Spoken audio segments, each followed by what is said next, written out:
गणेश चतुर्थी पर क्या करें और क्या ना करें, साथ ही पूजा के सही नियम क्या है, राशि के मुताबिक क्या उपाय करें जिससे सभी की मनोकामनाएं पूरी हों, शुभ शुभ सब कुछ हो। हमारे साथ ये सब कुछ बताने के लिए ज्योतिषाचार्य पूजा भाटिया स्टूडियो में मौजूद हैं। पूजा जी, आपका बहुत बहुत स्वागत इस खास पेशकश में। गणपति बप्पा मोरया। गणपति बप्पा मोरया, अगले बरस तू जल्दी आ। और हमारे दर्शक बहुत देर से इंतजार कर रहे हैं कि भाई तैयारियां उनके घर भी चल रही हैं, चूंकि गणेश चतुर्थी का पर्व आ रहा है, तो ऐसे में क्या उन्हें स्थापना के दौरान ध्यान रखना है, पूजा की विधि क्या है, और एक बार आप भी अपने दर्शकों को बता दीजिए कि शुभ मुहूर्त क्या होने वाला है। हमने तो बता दिया, लेकिन आपकी तरफ से भी। जी बिल्कुल, देखिए गणेश चतुर्थी का जो पावन पर्व होता है, ये भाद्रपद मास के शुक्ल पक्ष की चतुर्थी तिथि को मनाया जाता है।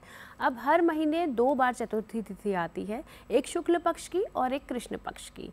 तो शुक्ल पक्ष की जो चतुर्थी तिथि होती है उसमें हम गणपति जी की उपासना करते हैं, और जो कृष्ण पक्ष की आती है उसको हम संकष्टी चतुर्थी कहते हैं। इस बार भाद्रपद मास के शुक्ल पक्ष की चतुर्थी तिथि जो है वो 6 सितंबर को शुरू हो रही है, दोपहर को 3:01 से लेकर 7 सितंबर को शाम के 5:37 तक रहने वाली है। और उदया तिथि के हिसाब से हम 7 सितंबर को ही गणेश चतुर्थी का पावन पर्व मनाएंगे। अब रही बात पूजा के शुभ मुहूर्त की, तो वो शुभ मुहूर्त है 7 सितंबर को सुबह 11:03 से दोपहर 1:34 तक रहने वाला है। इसमें भी हम अभिजीत मुहूर्त को सर्वश्रेष्ठ मानते हैं। अभिजीत मुहूर्त जो है हमारा 11:54 सुबह से लेकर दोपहर के 12:44 तक रहेगा। तो इस समय में यदि आप गणपति आराधना करते हैं, गणपति जी की मूर्ति की स्थापना करते हैं, तो वो बहुत ही शुभ माना जाएगा। जी, और शुभ मुहूर्त तो आपने बता दिया। दुर्वा भी हम लोग चढ़ाते हैं भगवान गणेश को, सिंदूर भी चढ़ाते हैं। क्या क्या थाली में होना चाहिए गणेश चतुर्थी के दिन, ताकि चूंकि नियम बहुत ज़्यादा इंपॉर्टेंट हो जाते हैं पूजा विधि विधान, वो सारी चीज़ें बताइए। जी देखिए, गणेश जी की जब भी हम आराधना करते हैं, गणपति का हम फेस्टिवल सेलिब्रेट करते हैं, तो हम गणपति जी की मूर्ति को घर में लेकर आते हैं। तो गणपति जी की मूर्ति जब भी हम घर लाते हैं तो कुछ बातों का हमें ध्यान रखना चाहिए। सबसे पहले तो गणपति जी की जो सूंड है वो बाईं ओर मुड़ी होनी चाहिए। उसे हम वाममुखी गणपति कहते हैं। और गणपति जी की जो मूर्ति है वो बैठी हुई होनी चाहिए, जो बहुत शुभ मानी जाती है। साथ ही अगर हम रंग की बात करें तो रंग का विशेष महत्व है। सिंदूरी रंग की मूर्ति होनी चाहिए या सफ़ेद रंग की मूर्ति होनी चाहिए।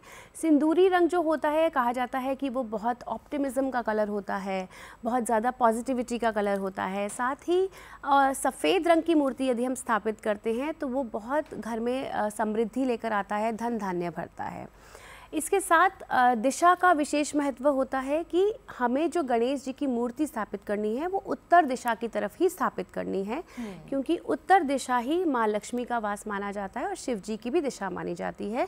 तो वहाँ पे आप गणेश जी की मूर्ति स्थापित कीजिए।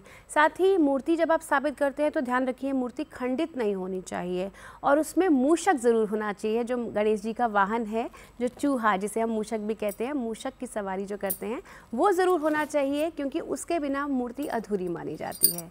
और जब भी आप गणेश जी की मूर्ति स्थापित करें तो वहाँ पे ईशान कोण में या उत्तर दिशा में आप गंगा जल से पहले छिड़काव करके साफ़ सफाई करें, फिर एक चौकी बिछाएं और लाल रंग के कपड़े में, क्योंकि गणेश जी को लाल रंग जो है वो बहुत प्रिय है, तो आप जब लाल रंग के कपड़े पे गणेश जी की मूर्ति को स्थापित कीजिए।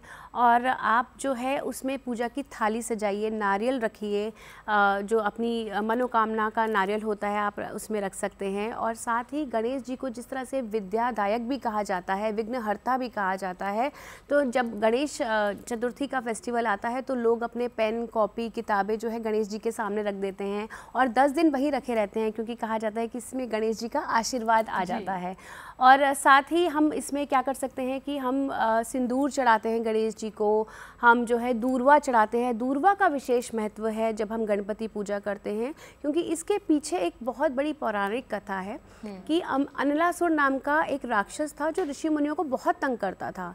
तो सभी ऋषि मुनियों ने शिव जी से प्रार्थना करी कि उन्हें इस राक्षस से मुक्ति दिलाई जाए।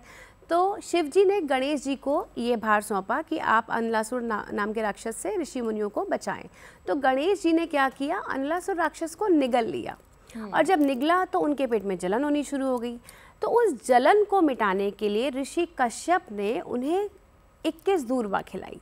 अब उस दूर्वा को खिलाने से उनके पेट की जलन शांत हुई। इसीलिए जब भी हम गणपति का दिवस मनाते हैं, फेस्टिवल मनाते हैं, तो उसमें दूर्वा का विशेष महत्व होता है। दूर्वा 21 ही रखनी है, 11 रख सकते हैं, 11 भी रख सकते हैं, 21 भी रख सकते हैं, आप जितनी मर्जी दूर्वा रख सकते हैं।